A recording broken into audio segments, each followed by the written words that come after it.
सिस्नु चाहिँ अब पकाएर खानेछौँ। यो हो नि त नेपाली स्वाद। कतिखेर भात खानु जस्तै हुन्छ त मलाई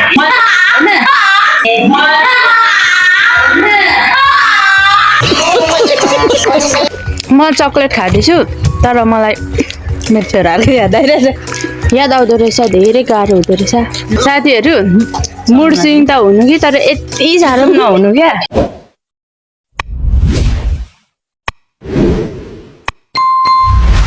Hello everyone, good morning, namaste, welcome and welcome back to my YouTube channel तयामी ब्लग्समा यहाँहरू सम्पूर्णलाई स्वागत छ। फेरि आज पनि न्यू ब्लग लिएर यहाँहरूमाझ उपस्थित भइसकेकी छु म सम्झना राई। अनि आज चाहिँ के रहन्छ त मेरो भिडियोमा, मेरो न्यू डे न्यू ब्लगमा भनेर यहाँहरू सम्पूर्णलाई अवश्य पनि जानकारी गराउने नै छु। हेरिदिनु होला, माया गरिदिनु होला साथीहरू। अनि आज चाहिँ जाडो छ नि त, अनि धेरै जाडो छ। अनि म के नै नआएर तातो पानीहरू लिँदैछु अनि देखाउने नै छु आजको भिडियोमा, हेर्दै गर्नलाई। आज बिहान चाहिँ हिजोलेको सिस्नु चाहिँ अब हामी पकाएर खानेछौँ। ल साथीहरू, प्राय मान्छेले सिस्नु धुँदैन तर मैले चाहिँ सिस्नु धुएँ है। हेर्नु गाइस, सिस्नु अनि आलु साथीहरू। अब चाहिँ मैले सिस्नु लाउँदैछु। यो पकाउँदैको आलु हालिसकेको थिएँ पानी, अनि चाहिँ हामी लाउँदैछु है। कहिले हाम्रो आमाले यसरी पकाउनु भएको थाहा छ।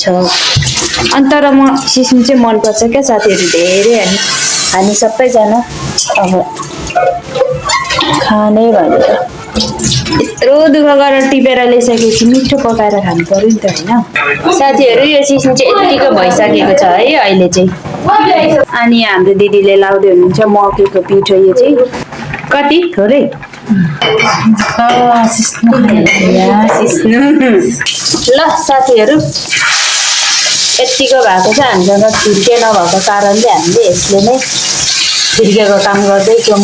फाइनली साथीहरू, सिस्नु चाहिँ आफ्नो रूपमा आइसकेको छ। अब चाहिँ यस्तो दामी खानुको लागि लायकको भइसकेको छ।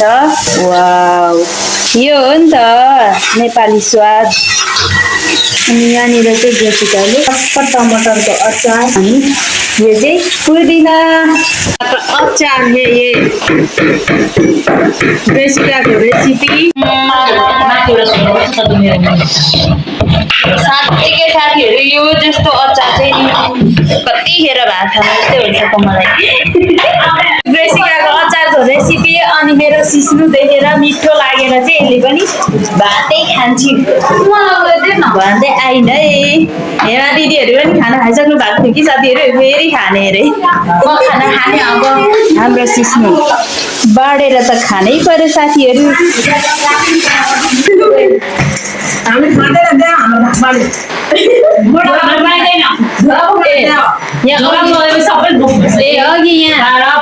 एक कुरो त्यस्तो, अघि यहाँ सिस्नु झोलामा फ्याँकिराख्दा चाहिँ कसैले पनि मिठो हुँदैन होला भनेर कोही भात नखाने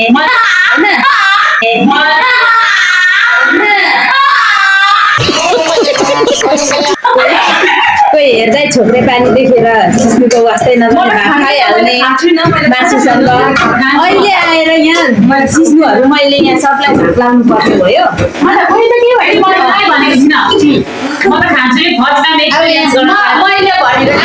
मैले हालेर बनाउँछ, सिस्नुको स्वादै हराउँछ भनेर चाहिँ मलाई खानु मन मकैको मिठो लाएको छु। देखेपछि चाहिँ मिठो जस्तो तर गाइस, सिस्नु चाहिँ मैले पनि टिप्नु बित्तिकै बोलिदिएँ बिचरा। सबभन्दा सँग छ भनेको हेमा दिदीले गर्नुभएको थियो। मैले साथीहरू सिस्नु मैले बनाएको मिठो लागेर अहिले हल्ला गरिरहेको। अहिले हेर्नु यिनीहरू आफू तै छाड मै छाड, मैले पकाएपछि मिठो पाकेपछि यस्तो तै छाड मै छाड यस्तो एक अर्कामै। मैले पकाएको सिस्नु भरे म एक्लै पनि खान सक्छु। अब चाहिँ हाम्रो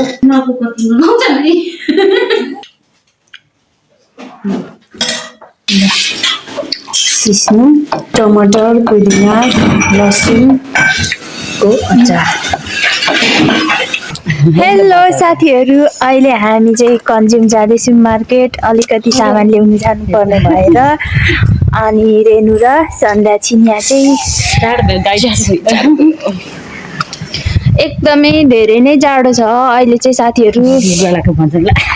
क्रोसियामै हुनुहुन्छ भने कसरी बसिराख्नु भएको छ? कोही कोही ठाउँ त हिउँ पर्दै होला, हाम्रो ठाउँमा चाहिँ धन्न हिउँ चाहिँ पर्दैन हामी बसेको ठाउँमा चाहिँ। तर अहिले चाहिँ एकदमै धेरै नै जाडो छ। बिहान अलिअलि घाम लाग्ला जस्तो भएको थियो होइन, तर घाम चाहिँ लागेन, घाम गयो साथीहरू। अनि हामी कन्ज्युम जाँदैछौँ, एक दुईवटा सामान ल्याउनु छ अनि, तर हाम्रोदेखि चाहिँ अलिकति नजिकै पर्छ नि त कन्ज्युम, अनि त्यहीँनिर गएर फाटफुट सामानहरू ल्याउनु छ साथीहरू। मेरो साथीलाई चाहिँ एकदमै चक्लेटको क्रेभिङ भयो अरे कि, अनि उसले चाहिँ चक्लेट लाने अरे कि। अहिले भरे कुन चक्लेट? यति ठुलोमा छ साथीहरू। हामी चाहिँ एउटा स्न्याकर्स अनि रफेलो चाहिँ सेयर गरेर खाँदैछौँ। स्न्याकर्स यति मात्रै किन्न आएको क्या हामी साथीहरू। लास्टै मिठो मिठो साथीहरू, रफेलो मिठो खाए ल।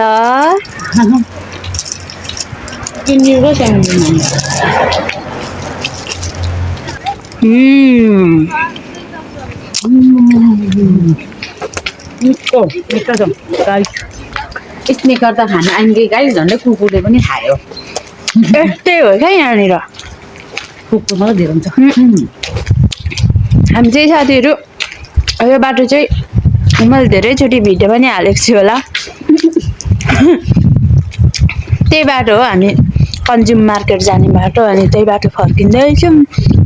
तिनजना जाडोले बिरक्तिँदै सन्ध्या त झन् आज नुहाएको के जाडोले। अनि रेन चाहिँ ओछ्यानमा गुटमुटिरहेको छ कि। यति क्या साथीहरू चक्लेट खानुलाई चक्लेट खानु हिँडेको। हेर्नु न यो फल, आकाशको फल आँखा तरीमा रहने यही होला। यी माथि छ डिलिसियस। यम यम यमी। म चक्लेट खाँदैछु, तर मलाई मेरो छोराले याद आइरहेछ।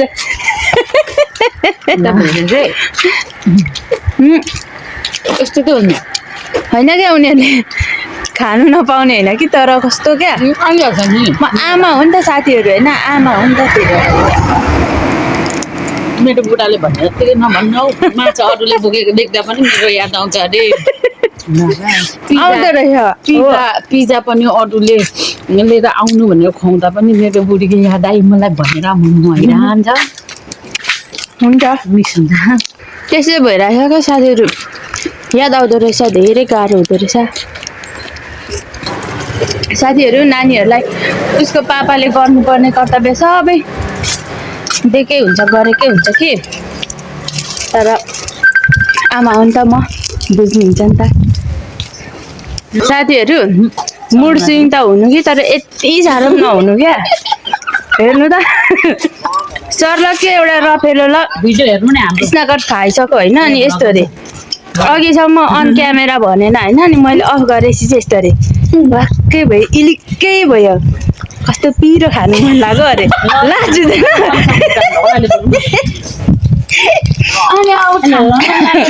ल मुड स्विङ हुनु त हुनु कि साथीहरू, तर यति साह्रो चाहिँ नहुनु क्या। अब गएर अहिले करेन्ट खानु हुँदैन होइन, खायो भने चाहिँ म लुकेर हाल्नु, खिचेर देखाउँछु साथीहरू। हेर्दै गर्नु ल। यसको म चर्ती कला एक क्यामेरामा नउतारी भएन क्या। मन लाग्यो। मुड स्विङ हुनुको पनि सीमा हुन्छ है साथीहरू। यस्तो साथीहरू कसको छ यहाँ कमेन्ट गरिहाल्नु होला साथीहरू। आजको चाहिँ हामी करेन्ट काठमाडौँ नेपालको भुजा है, यो चाहिँ करेन्ट खाने अनि तर भुटाको चाहिँ छटपट खाने साथीहरू आज साथीहरू यहाँ चाहिँ रेनुले पर्क पनि खाने अरे करेन्टसँग अनि यसले चाहिँ तयार गर्दैछिन् राइस खिम्ची चाहिँ छैन कि खिम्ची भएको अस्ति नै माछाले तिमी ओट्समा त मासु खाने मान्छे भन्दै हुनुहुन्थ्यो कि करेन्टमा त ल ठिक छ होइन ओट्समा मासु खाने मान्छे कस्तो जाँगर चल्छ यसलाई मासु भनेपछि कस्तो त्यहाँनिर कस्तो हेर्नु त मुस्कानै बेग्लै छ नि यसको यहाँ फेरि अर्को टोलीहरूको बेग्लै छ होइन भर्खरै मार्केट गएर रासन लिएर आएको अनि यस्तै छ एउटै किचन छ अनि हाम्रो परिकार एउटा किचनमा एउटा परिकार पाक्ने त भइहाल्यो नि होइन साथीहरू हाम्रो आजको डिनर चाहिँ यही हो है खाइम ल साथी यो चाहिँ रेनुको तरिका सुँगुर अनि त्यहाँदेखि लसुन गाजर खिम्ची छैन गाइस त्यही भएर खिम्चीको साटो नुडल्स लगाइरहेको छु अनि म यस्तो गर्छु अनि यस्तो पोको पारेर यस्तो गरेर नि खान्छ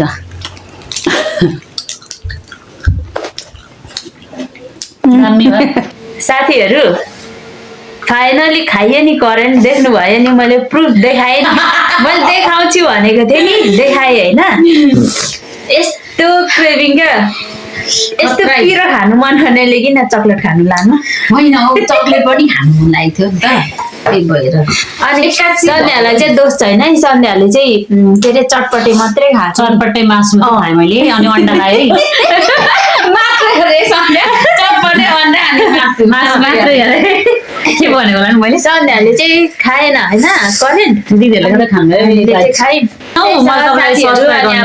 खाइसक्यौँ अनि खाएर हामी चाहिँ धन्दा पनि सकाएर भाडा कुरा पनि मस्काएर सकेर अनि यहाँ बसेको अब के गर्छौँ हेर्दै गर्नु होला साथीहरू भोलि यहाँ हाम्रो हाम्रो साथी चाहिँ भोलि जाँदैछिन् अर्कै ठाउँको लागि जाँदैछिन् नि त अनि यहाँनिर बसेर कुरा हुँदैछ ए बिस्किट खाएको जेम्स खाएको ल म जान्छु ल त्यसो भए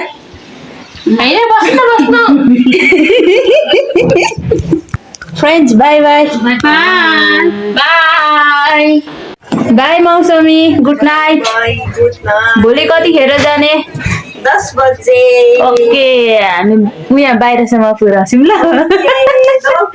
दोब्रो साथीहरू अब यहाँको 10 पनि बज्न लाग्यो नि त अनि अब म चाहिँ आफ्नो रुममा आइसकिसकेँ अनि मेरो आजको दिनभरिको भिडियोहरू चाहिँ यहाँहरूले हेरि नै हाल्नुभएको छ अनि के कस्तो रहेको छ अवश्य पनि सुझाव सल्लाह दिनुहोला भन्दै मेरो आजको भिडियोलाई चाहिँ म यहीँनिर एन्ड गर्न चाहन्छु भन्दै लाइक सेयर सब्सक्राइब गर्न नभुलिदिनु होला भन्दै आजलाई यति नै बाई बाई गुड नाइट